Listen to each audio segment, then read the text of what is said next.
We got another solo episode for you this week. This one's all about measuring your digital program.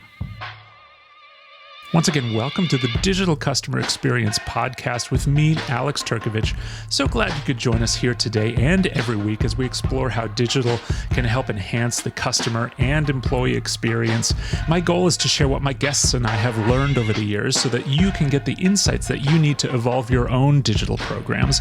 If you'd like more info, need to get in touch, or sign up for the weekly companion newsletter that has additional articles and resources in it, go to digitalcustomersuccess.com. For now, let's get started. Hello and welcome back to the Digital CX Podcast. This is episode 70. My name is Alex Turkovich. So great to have you here today. And as you know, every fifth episode, we do a solo show. And so that means today you're going to be hearing me yapping about stuff. Specifically, what we're going to be talking about today is how to measure the efficacy of your program. What kind of KPIs to put behind it to measure its success. So before we get into that, though, I do want to talk about a couple things that are upcoming that are worth noting. One is a Scale and Digital CS meetup series that I'm running along with Scott Wilder and Sam David. So we've kind of teamed up to run these regular sessions. The first one of these is coming up in October. We were going to do one in September, but it got pushed. But we have some pretty exciting people on the lineup for this. The first one's going to be with Izzy Carey from Ramp. We also have Josh Schachter, who's going to join us in November. We have Dan Ennis, who's going to be joining us in December. Aaron Hatton's going to be joining us at the beginning of the year. So we'll do these once a month. And it's a great way just to meet other digital CS practitioners. So if you're interested in that, there is a link to that down in the show notes. But it's at digitalsuccess.gradual.us. The second is I'm teaming up with Jan Young, who a lot of you probably know, because we're working on a digital CS workshop. The first thing that you're going to see coming from us is a free workshop that you can attend. It's an hour long on October 10th. And it's going to be all about just the ultimate guide to digital CS. We'll talk about the 4 pillars that I've talked about on the show before. We're also going to talk about how to use tools around you to engage customers at scale. We're also going to be talking about how to get executive buy-in for your program and collaborate across different departments and whatnot. So really cool. Hope you join us for that. The registration link is also down in the show notes if you want to go register for that. Super excited about that. So on to the main topic for today, which is measuring your program. The KPIs you need to succeed in digital CS. What I've done is kind of broken this out into 4 different, categories of measuring your program. Those 4 categories are, the first one is traditional CS metrics, where we might apply some traditional metrics to digital CS and vary them slightly because it is effectively a different program.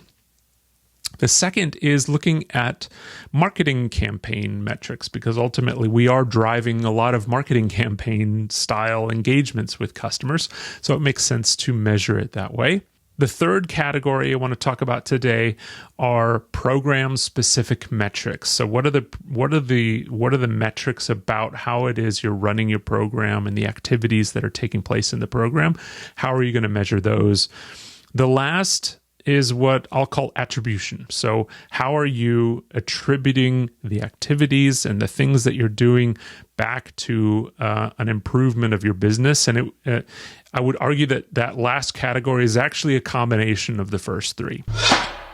So without further ado, let's get into it. So first off, let's talk about traditional CS metrics. And I'm talking about GRR, NRR, renewal rates, churn rates, those kinds of things that we typically see associated with a customer success program. The only difference there is you're not necessarily applying them to a to an individual CSM's book of business, you're attributing them to a segment of customers, perhaps.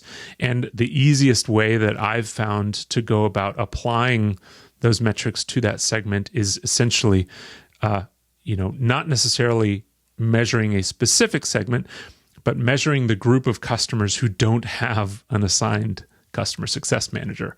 That works very well in my business, and a lot of other businesses. May not necessarily work well within your business, but that's one really easy way, to attribute metrics, is whether they have a CSM or not. And in this case, you would be, attributing that to customers who do not have a CSM. The other way as well is if you do have a scaled team or a customer-facing team in place, traditionally a CSM, you might apply GRR and NRR to that CSM's book of business, for instance. Well, in this case, what you might be doing is applying that to customers who you have engaged with versus those you have not engaged with. Right. And so what you're doing there is you're basically comparing two cohorts of customers that have been engaged by your team versus customers that haven't been engaged by your team, and looking for an uplift in those customers that you have engaged with. There are some other, metrics that can go along here. So one of the things to look at is CSQLs, for instance. If your digital team is booking leads into the sales funnel for various reasons, that's a great thing to look at. Net Promoter Score, that's always a good thing to look at across your digital scaled segment, if you will. So all of that essentially encompasses what we would classify as, your traditional CS metrics. Your second bucket of metrics that you're going to look at is more marketing campaign related. Here specifically, I'm talking about engagement metrics with a specific campaign. Most commonly, you'll see things like email open rates, click-through rates, and those kinds of things. Engagement rates with various campaigns. You could also apply that to your in-product campaigns. So things that are surfaced in product, whether a customer is engaging with those things or not, you're basically going to be measuring some engagement rates there. Now, there are other things that you could be looking at from a marketing perspective as well. For instance, if you want to look at like Google Analytics data from a specific portion of the website, for instance, a lot of communities will have the ability to give you the ability to look at Google Analytics data. You might want to consider where your traffic sources are coming from and those kinds of things. That's a little bit more of a stretch, and quite honestly, a lot of platforms don't really play too well with those kinds of metrics. A best practice here is to definitely work with your marketing organization to see what kind of tools and analytics tools are already in place that you can leverage for your digital program, and specifically the campaigns that you're running out of your digital program. Number 3 is where you're going to get into the weeds a little bit, and this is a little bit more activities based. We're talking about program specific activities and metrics to track. So here I'm thinking about things like how many workflows and motions have been built and implemented. You could almost look at this like a product manager might look at their sprints and sprints planning cycles and delivery and all that kind of stuff. Definitely things like how many emails have been sent, how many customers have been engaged with, how many trials were initiated, which is something that you might or might not measure, depending on really how your software works and how the lead funnel works there. Opportunities initiated, opened, closed, those kinds of things. So activity metrics there. You might look at the number of meetings booked. If you give your customers the opportunity to book meetings with your scale team, then definitely look and see how many meetings were booked versus held and those kinds of things. All parts of a really healthy activity dashboard for the team, and allows you to then look at past performance and set some goals going forward for the team on what activities they should be driving based on what your norms are and based on what your goals for growth are. An additional metric that I like to look at here in terms of your program specifically is how many human hours or human effort hours have you saved by implementing various automations and the efficiencies that have resulted from that. That one in particular is a fantastic one to use in the context of a business case. A lot of these can, definitely play a part in that. But if you're writing a business case for expanding your program or even implementing a program to begin with, utilizing human hours saved and efficiencies gained is a fantastic way to incorporate and justify the costs of investing into a digital CS program. So we've gone through some traditional CS metrics. We've gone through some marketing campaign-based metrics. We've talked about some program-specific action-oriented metrics. The last is really putting all those things together, and we'll call it attribution metrics. And a simple way to think about this is what motions and things have you put in place? Who has engaged with those motions? And has it had the desired outcome that you wanted? And by how much did it increase or decrease depending on what your goal is? And I'll give you a couple examples here. Hey, I want to have a brief chat with you about this show. Did you know that roughly 60% of listeners aren't actually subscribed to the show on whatever platform they're listening to it on?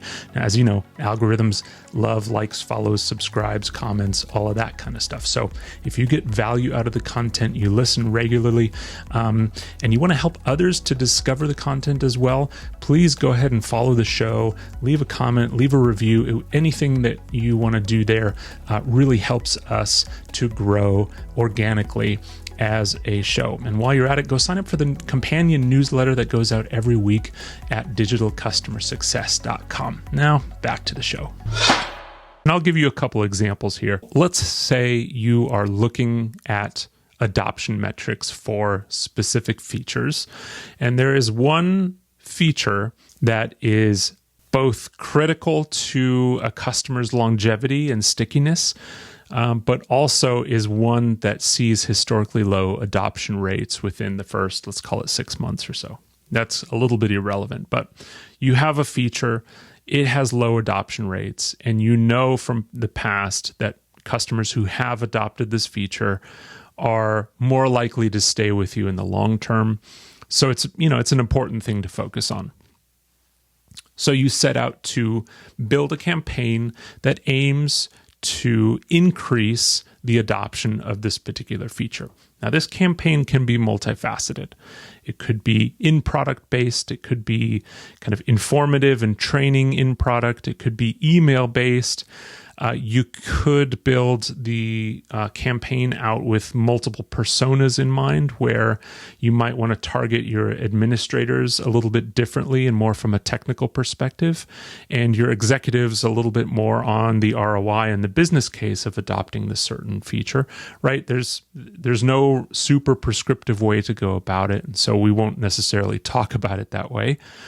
But you've built this campaign. It is multi-threaded. It's email. It's in product. Heck, you might send out some physical mail, like whatever it looks like. Maybe you put an e-learning course together, some community posts, a knowledge base. You've built out this campaign, this informational campaign that aims to increase the adoption and the implementation of a specific feature. You launch the campaign. There are some people who engage with your campaign, some more than others. There's others that don't engage with your campaign at all. And so now you have this cohort, these 2 or 3 cohorts of customers who either have not engaged with your campaign, who have engaged with your campaign somewhat, and those who've like fully engaged with multiple personas, those kinds of things. Or you could just be binary about it, right? Customers who have and have not, whatever. You can keep it simple. Point is, you have this cohort, and over time, you will be able to measure the adoption rate of this particular feature in both cohorts. And ideally, you would see a substantial increase in the adoption rates for the cohort that did engage with your campaign, took your content, and took some of the actions that you prescribed in that campaign. And as such, you're creating these attribution measurements for your specific campaigns that allow you to essentially say to the business, hey, look, we did this, it increased adoption by this, and, happy days.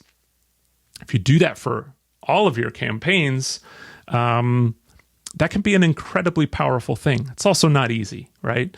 And you're not going to want to do it for absolutely every single thing that you do, because, going from, one onboarding email campaign to another may not, the juice may not be worth the squeeze, if you're just making small tweaks. But if you have, some major goals in mind and some programmatic things that you want to put in place, as you're developing these motions and developing the automations and the campaigns that you want to put in place around those, make sure you're taking a little bit of extra time to also think about how you're going to measure the attribution and the success of that campaign with customers who engaged with you versus those that didn't. Another example of this might be, related to risk, for example. If you have a subset of customers who are at a high risk level because of a certain factor, you can build out a campaign to target those specific customers, those specific personas that may be exhibiting that risk, engaging with them in a meaningful way. And again, then you'll be left with this cohort, people who engaged versus didn't engage, and you'll be able to measure the delta between those two. And ideally, again, the customers that will be engaged with your campaign will be the more successful of the bunch. Now, then comes the question, okay, what do I do with the cohort of customers who have not engaged, right? Because a lot of folks will just stop there and say, hey, look, this campaign was successful here, wasn't successful here, chalk it up to a win. We've made some improvements. Okay. But really for me, any kind of metric that you put in place where a customer exhibits, like zero signs of being present, to me are almost more worrying than, where there are specific warning indicators. And what I mean by that is, let's just use support telemetry for example, because I think we can all relate to that. If a customer puts in, let's call it a normal volume of tickets throughout the year, that's going to be great because they're engaged with us. They know where to get help. Hopefully we're resolving those issues as they come up, right? It's gravy. Now, if a customer puts in a high number of tickets, and especially a high number of tickets that get escalated over time, that's obviously an issue. No brainer. But if a customer puts in 0 tickets, to me, that's a warning sign. And I've always wanted to proactively engage customers who are not there. Nobody's home. The lights are off, right? There's 0 tickets being put in over the course of a year. That's a sign to go engage with that customer. And I think that's very similar with customers who don't engage in your motions. If you have a customer who is just not engaging in your emails or in-app or anything like that, chances are they are either not using the platform to its fullest, or they have something against kind of digital engagements or something like that.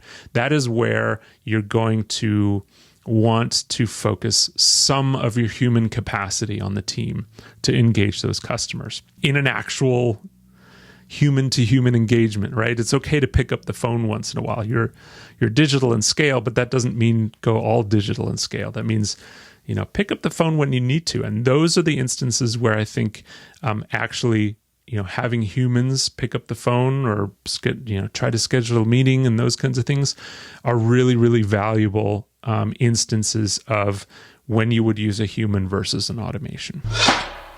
So I know I went on a little bit of a tangent there, but it's one thing to measure and to have these kind of metrics in place and dashboards in place and whatnot. But it's also important that we talk about how to action those metrics and how to action those things. And I think that attribution section is the gold from where you can both identify your successes and your warning signs in one fell swoop. So again, we went over traditional CS metrics. We went over some marketing stuff, some program stuff, and then that attribution element of things. I hope this breakdown has been helpful. I would love to hear from you. How are you measuring the efficacy of your digital program? What things have you put in place? What dashboards are you looking at? Would love to hear from you. You can always email me. It's alex@digitalcustomersuccess.com. And let me know what you're doing. Also, leave it, if you're watching this on YouTube, leave it down in the comments and whatnot. But hope this has been helpful. And I love doing these solo shows because it allows me to, share with you some of the things that are on my mind. We'll be back next week with another series of pretty phenomenal guest interviews joining the show. So I can't wait to kick that next series off. So with that, thank you for listening, and wish you a good rest of the day. Thank you for joining me for this episode of the Digital CX Podcast. If you like what we're doing, consider leaving us a review on your podcast platform of choice. If you're watching on YouTube, leave a comment down below. It really helps us to grow and provide value to a broader audience, and get more information about the show and some of the other things that we're doing at digitalcustomersuccess.com. I'm Alex Turkovich. Thanks so much for listening. We'll talk to you next week.